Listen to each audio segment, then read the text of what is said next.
Welcome to future vision study centre Salem. UGTRB history unit 7 பார்த்துட்ருக்கோம். கிழக்காசிய வரலாறு. கிழக்காசிய வரலாறுல சீன வரலாறை நம்ம பார்த்துட்ருக்கோம். யூஜிடிஆர்பிக்காக நல்லா ப்ரிப்பேர் பண்ணிகிட்ருப்பீங்க அப்படின்னு நாங்கள் நினைக்கிறோம். அதோட எங்களுடைய வீடியோக்கள் உங்களுக்கு ரொம்ப யூஸ்ஃபுல்லாக இருக்கும் அப்படின்னு நாங்கள் நினைக்கிறோம். அதனால் இந்த வீடியோவில் நம்ம மெட்டீரியல் இருக்கிறது ப்ளஸ் எக்ஸ்ட்ரா பாயிண்ட் நாங்கள் சொல்லிகிட்ருக்கோம். இதை நல்லா நோட் பண்ணி வச்சுக்கோங்க. இது மட்டும் இல்லாமல் இன்னும் கொஸ்டினில் இன்னும் எக்ஸ்ட்ரா கொஸ்டின்ஸ் இருக்கும். நீங்கள் அதெல்லாம் புது யூனிட்டாக இருந்தால் கண்டிப்பாக உங்களுக்கு புரியலனாலும் மனப்பாடம் பண்ணியாவது படித்து தான் ஆகணும். ஏன் அப்படின்னா இப்போ இந்த புது யூனிட் நம்ம இது வரைக்கும் நம்ம பிஜி படித்தவங்களா இருந்தால் பிஜியில் நீங்கள் படிச்சிருப்பீங்க, ஓகேங்களா, காலேஜில்.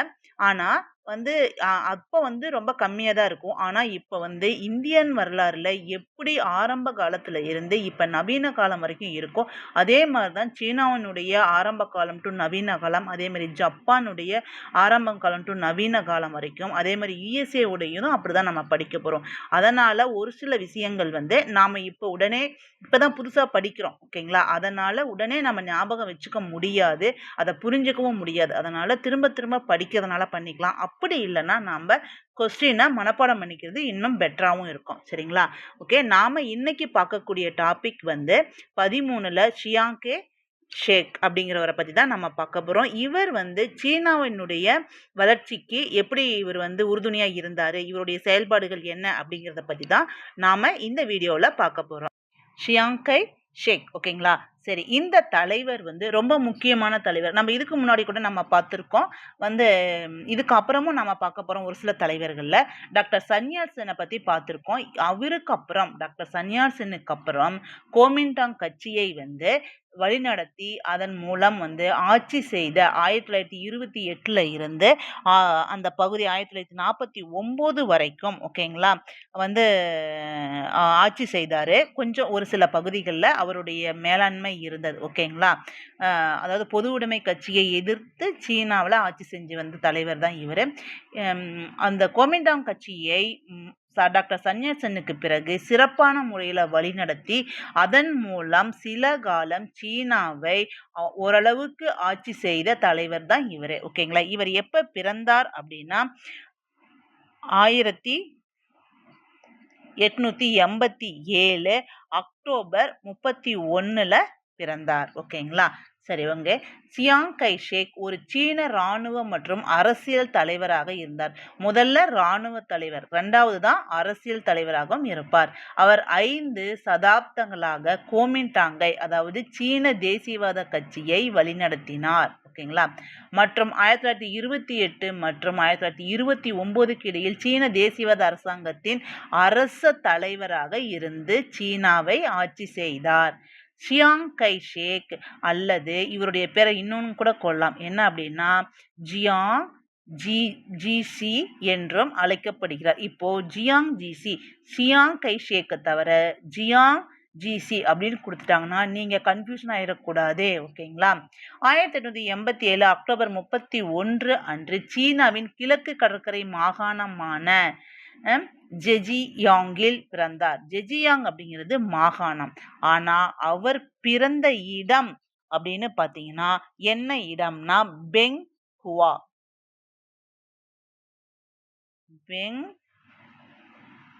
அப்படிங்கிற இடத்துல தான் அவர் பிறந்தாரு, ஓகேங்களா. மாகாணம் வேற, பிறந்த இடம் வேற, ஓகேங்களா. கிழக்கு கடற்கரை பகுதியில் இருக்கு இந்த ஜெஜியாங். அவரது தந்தை ஒரு வணிகர். 18 வயதில் அவர் ஜப்பானில் உள்ள இராணுவ பயிற்சி கல்லூரியில் சென்றார். அதாவது ஜப்பானில் போய் தான் இராணுவ பயிற்சியை வாங்கியிருப்பாரு. கிங் வம்சத்தை தூக்கி எறிந்து சீன குடியரசை நிறுவிய எழுச்சியில் பங்கேற்க 1911 சீனா திரும்பினார்.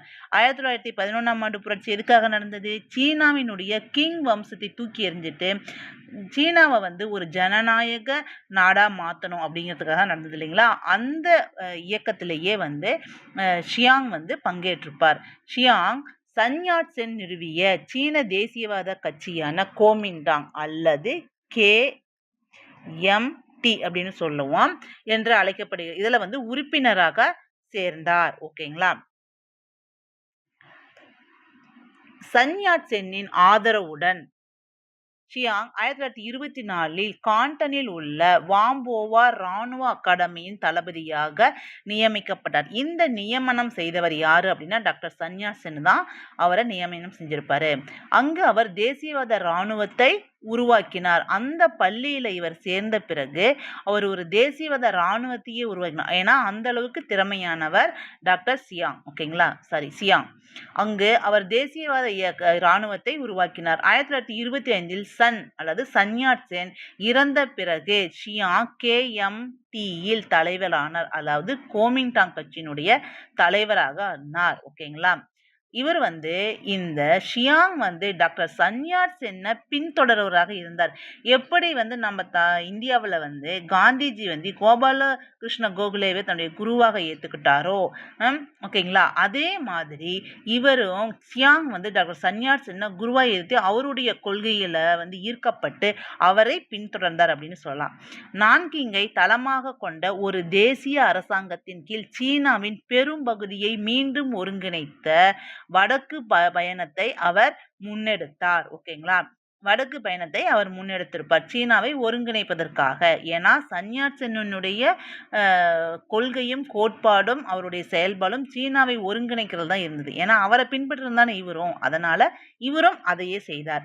1928 சீன கம்யூனிஸ்ட் கட்சியை அடக்குவதற்கு அவர் தலைமை தாங்கினார். சீனாவில் அப்போ ஒரு சைடு கம்யூனிஸ்ட் கட்சியும் ஒரு சைடு கோமிண்டாங் கட்சி இருந்தது. அப்போ கம்யூனிஸ்ட் கட்சியை அடக்குவதில் அவர் அதற்கு தலைமை தாங்கினார். சீனாவில் ஒரு சாதாரண சீர்திருத்த திட்டத்தை ஷியாங் மேற்கொண்டார். ஆனால் அரசாங்கத்தின் வளங்கள் கம்யூனிஸ்டுகள் உட்பட உள் எதிரிகளை எதிர்த்து போரிடுவதில் அவர் கவனம் செலுத்தினார். ஏன்னா உள்நாட்டிலேயே அவருக்கான எதிரிகள் நிறைய இருந்தாங்க, அதுலேயும் அவர் கவனம் செலுத்த வேண்டியிருந்தது. 1931 முதல் சீனாவின் வடகிழக்கில் உள்ள மஞ்சூரியாவில் ஜப்பானிய படையெடுப்பையும் ஷியாங் எதிர்கொள்ள வேண்டியிருந்தது. இவருக்கு 2 பிரச்சனைகள் இருந்தன. ஒன்று உள்நாட்டு போர், அதாவது உள்நாட்டில் இருக்கிற பிரச்சனைகள் எதிரிகள். 2வது ஜப்பான், இதையும் சமாளிக்க வேண்டிய நிலைமை இருந்தது. 1931ஆம் ஆண்டு ஜப்பான் சீனாவின் மீது முழு அளவிலான படையெடுப்பை தொடங்கியது. எப்போ? 1937. 1931 ஜப்பான் மஞ்சூரியாவை பிடிச்சிக்கிட்டாங்க. அப்புறம் 1937 சீனாவின் மீது படையெடுக்க ஆரம்பிச்சாங்க. 1941ஆம் ஆண்டு அமெரிக்கா ஜப்பானுக்கு எதிரான போரில் ஈடுபட்ட போது சீனா நேச நாடுகளுள் ஒன்றாக மாறியது. 2ஆம் உலக போர்ல அமெரிக்கா இறங்கிய இடம் என்ன வருஷம்னா 1941 தான் இறங்கும். அதற்கு காரணமான நாடு ஜப்பான். ஹாவாய் தீவில் இருக்க முத்து துறைமுகத்தை தாக்குவாங்க ஜப்பான், அதனால இறங்குவாங்க. இந்த அமெரிக்கா ஜப்பானுக்கு போனோம்னா சீனா நேச நாடுகளுடன் சேர்ந்து 2ஆம் உலக போர்ல ஜப்பானுக்கு எதிராக போரிட்டது. சீனாவுக்குள் ஷியாங்கின் நிலை பலவீனமடைந்ததால் வெளிநாட்டில் அவரது அந்தஸ்து அதிகரித்தது. ஆனாலும் இந்த ஷியாங் நிறைய விஷயங்கள்ல சீனாவில் உள்நாட்டில் தோத்துதான் போயிட்டார். ஆனால் அவர் வெளிநாட்டில் அவருடைய அந்தஸ்து அதிகரித்தது. நவம்பர் 1943 அவர் அமெரிக்க ஜனாதிபதி பிராங்க்லின் டி ரூஸ்வெல்ட் மற்றும் பிரிட்டிஷ் பிரதமர் வின்ஸ்டன் சர்ச்சிலை சந்திக்க கெய்ரோவுக்கு சென்றிருப்பார். இவர் கூட அவரது மனைவி சூங் மெய் லீங் அவருடன் பயணம் செய்து மேற்கில் மேடம் ஷியாங் என்று பிரபலமானார். அதாவது மேற்கத்திய நாடுகளில் அவர் மேடம் ஷியாங் அப்படின்னு பிரபலமாயிருப்பார். இந்த கெய்ரோவுக்கு போகும்போது ஷியாங் கூட இவருடைய மனைவியும் சென்றிருப்பாங்க. 1946ஆம் ஆண்டில் KMT மற்றும் கம்யூனிஸ்டுகளுக்கு இடையிலான உள்நாட்டு போர் வெடித்தது. 1949ஆம் ஆண்டு கம்யூனிஸ்டுகள் வெற்றி பெற்று சீன மக்கள் குடியரசை நிறுவுவாங்க. ஓகேங்களா. இது ரொம்ப முக்கியமான இக்கட்டான சூழ்நிலையா இருந்தது ஷியாங்கிற்கு. ஷியாங் மற்றும் மீதம் உள்ள KMT அதாவது கோமிண்டாங் படையினர் தைவான் தீவுக்கு தப்பி ஓடினர்.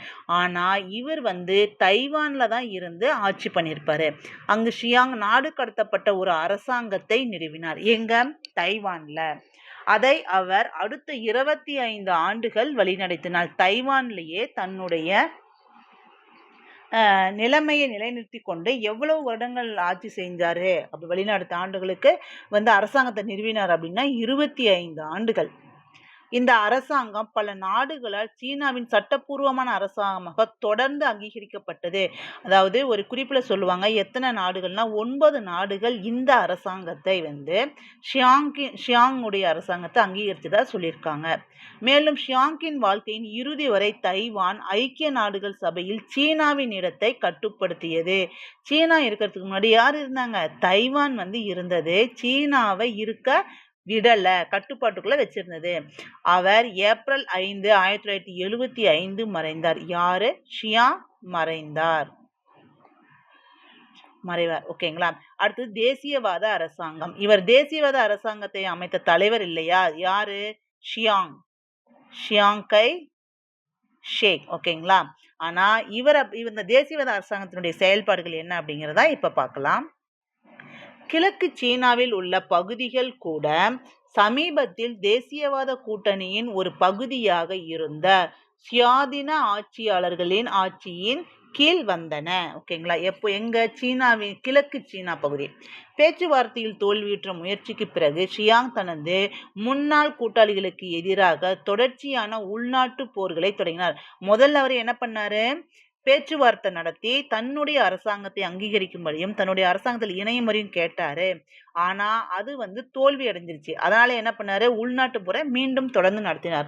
1930 வாக்கில் ஒன்றன் பின் ஒன்றாக இராணுவ ஆட்சிகள் மாகாண வீதாச்சாரமாக குறைக்கப்பட்டன. மேலும் நான்கினின் செல்வாக்கு பரவ தொடங்கியது. இது அவருக்கு மிகப்பெரிய டிராபேக்கா இருந்தது.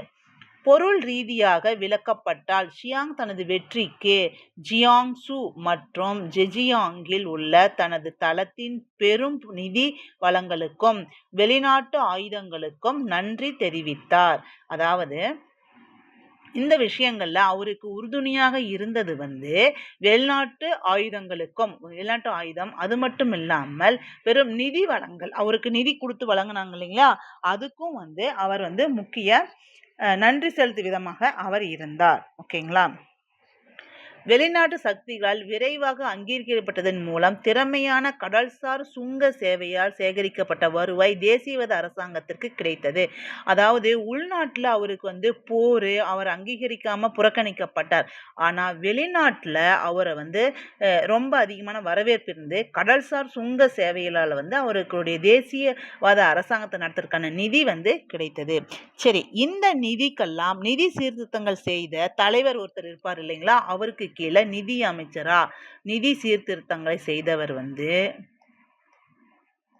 நிதி சீர்திருத்தம் செய்தவர் யாரு? வந்து டி உய் சுங் அப்படிங்கிற ஒரு சீர்திருத்தவாதி, ஒரு தலைவர் தான். ஓகேங்களா? பொருளாதார தலைவர். அதிகாரங்கள் சீனாவிற்கு அதன் சொந்த கட்டண அட்டவணைகளை நிர்ணயிக்கும் உரிமையை வழங்கிய போது அந்த வருவாய் அதிகரித்தது. பாருங்க, சொந்த கட்டண அட்டவணை வந்து அவங்களே நிர்வகிச்சிட்டாங்க, அதனாலும் வருவாய் அதிகரித்தது. அரசியலமைப்பு ரீதியாக பிரதிநிதித்துவ அரசாங்கத்தின் நோக்கம் வலியுறுத்தப்பட்டாலும் நாங்கிங்கில் உள்ள தேசியவாத அரசாங்கம் நடைமுறையில் ஷியாங் கை ஷேக்கால் தனிப்பட்ட முறையில் ஆதிக்கம் செலுத்தப்பட்டது. ஓகேங்களா? அதாவது அரசியலமைப்பு ரீதியாகவும் பிரதிநிதித்துவத்தின் நோக்கம் வந்து வலியுறுத்தப்பட்டு இருந்தாலும் நாங்கிங்ல வந்து தேசியவாத அரசாங்கம் நடைமுறையில இவர் வந்து ஆதிக்கம் செலுத்திட்டு தான் இருந்தாரு ஷியாங். இராணுவமும் சிவில் அதிகாரமும் பிரிவுகளாக குறிக்கப்பட்டன. ஷியாங் ஒன்றுக்கொன்று கவனமாக சமநிலைப்படுத்தினார். அதாவது இராணுவமும் சிவில் அதிகாரமும் என்ன பண்ணாங்க? தனித்தனியா பிரிக்கப்பட்டன. ஆனா அதுல வந்து ரொம்ப சிறப்பா அவர் வந்து கவனம் செலுத்துவார். ஆனால் இறுதியில் முடிவெடுப்பது அவரது கையிலே தான் இருந்தது. ஏன்னா ஷியாங்குடைய கையில தான் இறுதி முடிவு இருந்தது. KMT அனைத்து அரசாங்க கட்டமைப்புகளையும் நிரப்பி தலைமைத்துவத்தை வழங்க வேண்டும். ஆனால் இராணுவம் அரசாங்கத்தின் மிகவும் சக்தி வாய்ந்த அங்கமாக மாறியது. ஓகேங்களா? ஆனா இவருடைய அரசாங்கத்துல, தேசியவாத அரசாங்கத்துல வந்து இராணுவம் தான் ரொம்ப முக்கிய பங்கு வகித்தது. ஓகேங்களா? சியாங்கின் ஆட்சி ஒரு இராணுவ நோக்க நிலையால் குறிக்கப்பட்டது. இது வெளிப்புற சூழ்நிலைகளால் வலுப்படுத்தப்பட்டது. அதாவது அவருடைய ஆட்சியே என்ன பண்ணாச்சு, இராணுவ நோக்க நிலையில் தான் ஏற்பட்டது. ஆயினும் கூட ஏன் இருக்கணும், ஏன் அப்படின்னா அவருடைய உள்நாட்டிலையும் போர் இருக்கு, உள்நாட்டிலையும் எதிரிங்க ரொம்ப இருக்காங்க, பிளஸ் வெளிநாட்டிலையும் போர் நடந்துட்டு இருந்த சமயம் அது. அதனால அவருடைய இராணுவம் வந்து ரொம்ப முக்கியமா இருந்தது. அதனாலதான் அவரால் 25 ஆண்டுகள் அந்த தேசியவாத அரசாங்கத்தை நடைமுறைப்படுத்த முடிஞ்சது. ஓகேங்களா. ஆயினும் கூட தேசியவாதிகள் ஒரு நவீன அரசாங்கத்தையும் ஒரு ஒத்திசைவான நாணய மற்றும் வங்கி அமைப்புகளையும் உருவாக்கவும் வரி விதிப்புகளை மேம்படுத்தவும் நிறைய செய்தார்கள். ஓகேங்களா. தேசியவாதிகள் வந்து இந்த மாதிரி விஷயங்கள் நிறைய செஞ்சாங்க. அவர்கள் பொது கல்வி முறையை விரிவுபடுத்தினர், போக்குவரத்து மற்றும் தகவல் தொடர்பு வசதிகளின் வலையமைப்பை உருவாக்கினார்கள். ஏன்னா போக்குவரத்து தகவல் தொடர்பு இருந்தாதான் தன்னுடைய நாட்டு பகுதியில் இராணுவத்தை வந்து, அதாவது உளவுத்துறை அந்த மாதிரி விஷயங்கள்லாம் இருக்கு இல்லைங்களா, அதற்கு ரொம்ப யூஸ்ஃபுல்லாக இருக்கும். அடுத்தது மக்களுக்கு வந்து கல்வியை அவங்க வந்து பொது கல்வியை வந்து விரிவுபடுத்தினாங்க, கொடுத்தாங்க. அதன் மூலமா நாட்டு கல்வி வந்தாவே எல்லாம் வந்துடும் இல்லைங்களா, அந்த மாதிரி தான் இதுவும். மேலும் தொழில் மற்றும் வர்த்தகத்தை ஊக்குவித்தனர். தொழிலும் வளர்ந்தது, வர்த்தகமும் வளர்ந்தது. மீண்டும் நகர்ப்புற சீனா தான் முக்கியமாக பயனடைந்தது. ஆனா இதுல ஒரே ஒரு விஷயம் என்னன்னா, நகர்ப்புற சீனா வந்து அதிகமான பயனை பெற்றது. விவசாயத்தை நவீனமாக்கவோ அல்லது கண்ட அளவிலான பிரதேசத்தில் சிதறி கிடக்கும் கிராமங்கள், குக்கிராமங்கள் மற்றும் சிறு நகரங்களில் நோய், கல்வியறிவின்மை மற்றும் வேலையின்மையை ஒழிப்பதற்கோ சிறிதும் செயல்படவில்லை இந்த தேசியவாத அரசாங்கம். இதனாலேயே தான் தேசியவாத அரசாங்கத்தை மக்கள் விட்டு கம்யூனிச அரசாங்கத்தை கடைசியில வந்து ஏத்துப்பாங்க. உள்நாட்டு போரை ஆதரிப்பதற்காக கட்டாய இராணுவ சேவை மற்றும் கடுமையான வரி விதிப்பு மற்றும் வணிக பயிர்களுக்கான ஏற்றுமதி சந்தை சரிந்திருந்ததால் தேசியவாத சகாப்தத்தில் கிராமப்புற பொருளாதார நிலைமைகள் மோசமடைந்தன. ஏன்னா அவர்களுடைய நோக்கம் எல்லாமே நகர்ப்புறத்திலேயே அதிகமான பயன் இருந்தது. இதனால என்னாச்சு, கிராமப்புற பொருளாதாரம் நிலையானதாக மோசமாக ஆயிடுச்சு. ஆட்சிக்கு வந்த முதல் சில ஆண்டுகளில் தேசியவாத அரசாங்கம் சீனாவின் இறையாண்மையை மீண்டும் உறுதிப்படுத்துவதில் ஓரளவு வெற்றி பெற்றது. ஏன்னா சீனாவினுடைய இறையாண்மை ரொம்ப முக்கியம் இல்லைங்களா, அதை வந்து உறுதிப்படுத்திட்டாங்க ஒரு சில ஆண்டுகளிலேயே. பல சலுகை பகுதிகள் சீன கட்டுப்பாட்டிற்கு திரும்ப பெறப்பட்டன. அதாவது சீனாவிற்கு சொந்தமான சில பகுதிகளை சீனா வந்து திரும்ப வாங்கிக்கிட்டாங்க. மேலும் வெளிநாட்டு சக்திகள் சீனாவின் வரி சுயாட்சியை மீண்டும் தொடங்குவதற்கு ஒப்புதல் அளித்தன. நீங்களே வந்து வரி சுயாட்சியை பண்ணிக்கோங்க அப்படின்னு சொல்லி ஒப்புதல் கொடுத்தாங்க. இருப்பினும் அவை வெறும் பெயரளவு ஆதாயங்கள் மட்டுமே, சமத்துவமற்ற ஒப்பந்தங்கள் அரிதாகவே மீறப்பட்டன. ஆனா அது வந்து என்னது, பெயரளவில் ஆதாயமாக தான் இருந்தது. அதை செயல்முறைப்படுத்துறதுக்கு பல நடைமுறை சிக்கல்களும் ஒப்பந்தங்களும் இருந்தன. நாடு ஒரு தேசியவாத மனநிலையில் இருந்தது. வெளிநாட்டு பொருளாதார மற்றும் அரசியல் ஊடுருவலை திரும்ப பெறுவதில் உறுதியாக இருந்தது. அதாவது வெளிநாட்டுக்காரர்கள் ஊடுருவும் இல்லைனாவே அரசியல் மற்றும் பொருளாதார நிலைமை வந்து சீனாவில் ரொம்ப நல்லா இருக்கும். மஞ்சூரியா சீனாவின் ஒரு பெரிய மற்றும் வளமான பகுதியாகும். இதில் ஜப்பான் விரிவான பொருளாதார சலுகைகளை கொண்டிருந்தது. அதாவது இது வளமான பகுதி அப்படிங்கிறதுனாலேயே ஜப்பான் வந்து இந்த பகுதியில் தன்னுடைய கட்டுப்பாடுகளை வச்சுக்கிறதுக்காகவே சண்டை போட்டுக்கிட்டே இருந்தாங்க. லியாடோங் தீபகற்பத்தின் ஒரு பகுதியை குத்தகைக்கு எடுத்துக்கொண்டு தெற்கு மஞ்சூரியாவின் பொருளாதாரத்தின் பெரும்பகுதியை தெற்கு மஞ்சூரியா ரயில்வே மூலம் கட்டுப்படுத்தியது யாரு, ஜப்பான் தான். அங்க ரயில்வே முறையும் நல்லா இருந்தது, பிளஸ் வந்து அங்க வளங்களையும் இருந்தது. அதனால இந்த பொருளாதார தன்னிறைவு பெறுவதற்கு இந்த மஞ்சூரியா ரொம்ப முக்கியமாக்குறதுனால ஜப்பான் இதை விடல, சீனாவுக்கு கொடுக்கல. சீனர்கள் லியாடோங்கில் உள்ள ஹுலுடாலோவை அதாவது டெய்ரென் அல்லது டாலியன் உடன் போட்டியிட ஒரு துறைமுகமாகவும் ஜப்பானிய பாதைகளுடன் போட்டியிட ரயில்வே திட்டமாகவும் உருவாக்க தொடங்கினார்கள். இந்த லியாடோங்கில் உள்ள ஒரு பகுதி தான் வந்து ஹுலுடோவா. ஓகேங்களா. டெய்ரென் அதோட போட்டியிடுறதுக்காக ஒரு துறைமுகத்தையும் அது மட்டும் இல்லாமல் ஒரு ரயில்வே திட்டத்தையும் யார் பண்ணாங்க, சீனா பண்ணாங்க, ஜப்பானுக்கு போட்டியா.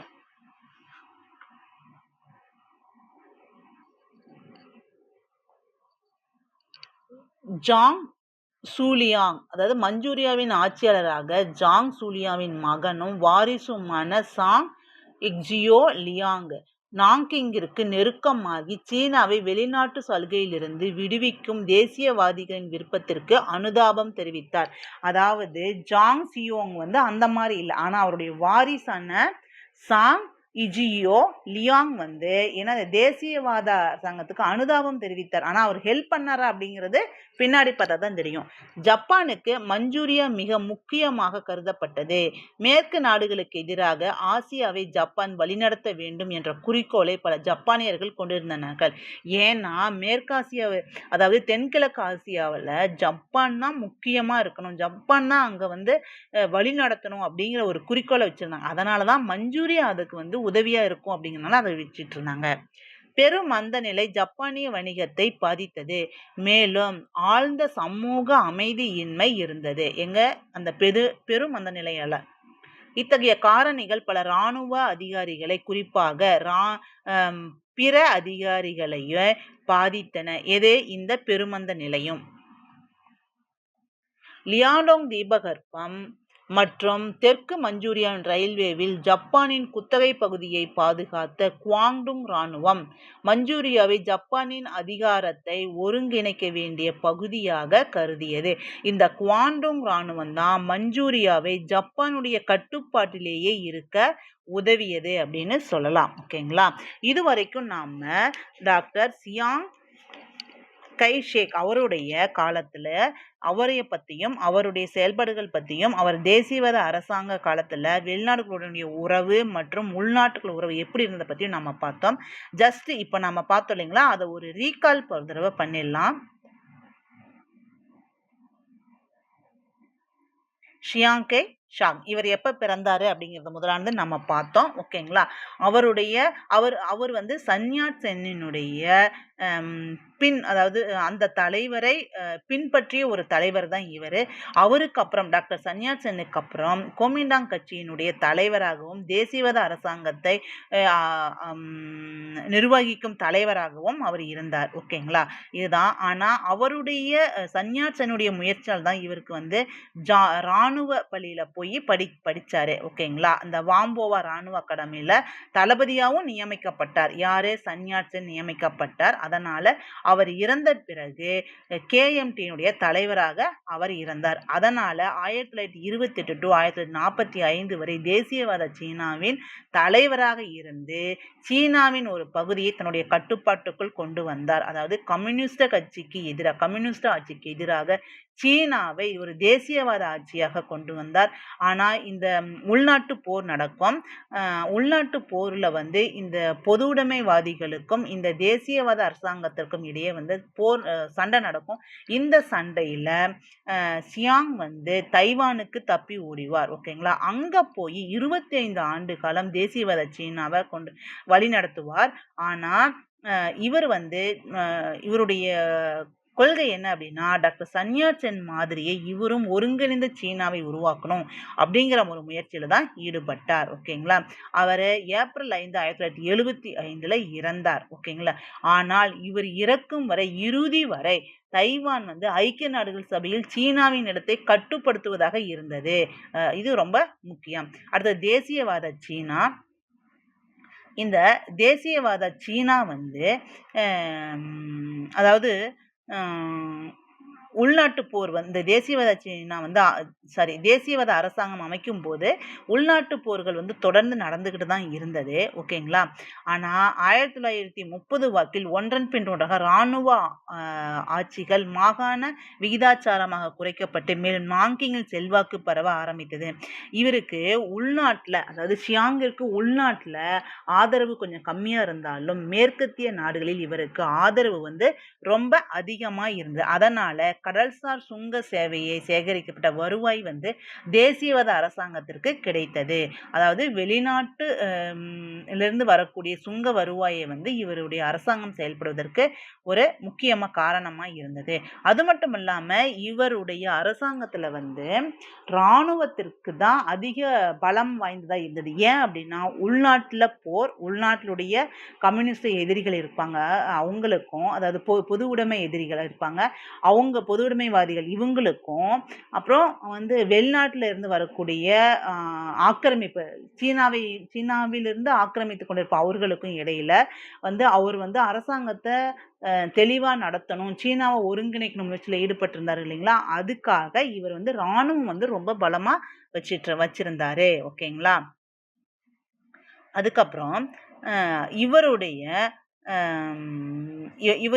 இவருக்கு வந்து வெளிநாட்டில் அது மேற்கத்திய நாடுகளுடைய ஆதரவு இருந்தாலும் ஆனா ஒப்பந்தங்கள் அப்படிங்கிறது சமமற்றதாக இருந்தது. ஆனா எப்படி மேற்கத்திய நாடுகள் தங்களுடைய வியாபாரம் பொருளாதார நோக்கத்தையே குறிக்கோளா கொண்டிருந்தாங்க. அதனால தான் சமமற்றதாக இருந்தது. ஓகேங்களா? ஆனா மஞ்சூரியா வந்து சீனாவினுடைய ஒரு ரொம்ப வளமான பகுதி. இந்த பகுதியை வந்து ஜப்பான் 1931ல கைப்பற்றிடும். எதுக்காக அப்படின்னா இந்த மஞ்சூரியா வளமான பகுதி அது மட்டும் இல்லாம இதை கட்டுக்குள்ள வச்சுக்கிட்டோம்னா கிழக்கு ஆசியாவிலேயே வந்து தன்னுடைய கட்டுப்பாட்டுகளை வச்சுக்கிற மாதிரி அப்படின்னு ஜப்பான் நினைச்சது. ஓகேங்களா? ஆனா இந்த முறை இந்த மஞ்சூரியாவை தான் வந்து சீனாவினுடைய ஒரு பகுதி சீனாவிற்கு கிடைக்கணும் அப்படிங்கிறதுக்காக சீன தலைவர்கள் எல்லாரும் வந்து அதற்காக ஜப்பானை விரட்டுறதுக்கான முயற்சிகளை மேற்கொண்டாங்க. ஓகேங்களா? அடுத்தது இந்த பொருளாதார பெருமந்தம் ஜப்பானிய வணிகத்தை பாதித்தது. ஓகே. ஆனா இருந்தாலும் வந்து ஜப்பான் வந்து லியாண்டோங் தீபகற்பம் மற்றும் தெற்கு மஞ்சூரியா ரயில்வேல ஜப்பானுடைய குத்தகை பகுதிகளை பாதுகாக்க குவாங்டோங் இராணுவம் அப்படிங்கிறத வந்து செயல்படுத்திட்டு இருந்த குவாங்டோங் இராணுவம் தான் வந்து மஞ்சூரியாவில் ஜப்பானுடைய ஆதிக்கம் நிலை இருக்கிறதுக்கு முக்கிய காரணமா இருந்தது. ஓகேங்களா? இந்த பொருளாதார பெருமந்த நிலையினால ஜப்பான் வணிகம் பாதிக்கப்பட்டாலும் மஞ்சூரியா சீனாவில் தான் பெற்ற பொருளாதார பலன்களால அதை வந்து சரி செய்ய முடிஞ்சிச்சு ஜப்பான். ஓகேங்களா? இதுதான் வந்து ஷியாங் கைஷேக்கினுடைய காலத்துல அவர் வந்து தேசியவாத சீனாவை வழிநடத்தும் போது தலைவராக இருந்தபோது நிகழ்ந்த நிகழ்வுகள் இதெல்லாம். ஓகேங்களா? நம்ம அடுத்த இதை வந்து மஞ்சூரிய நெருக்கடி. மஞ்சூரியாவில் ஜப்பான் வந்து எப்படி ஒரு நெருக்கடியான நிலைமையை கொண்டு வந்தது அப்படிங்கிறத பற்றி தான் நம்ம அடுத்த வீடியோவில் பார்க்க போகிறோம். தேங்க்யூ.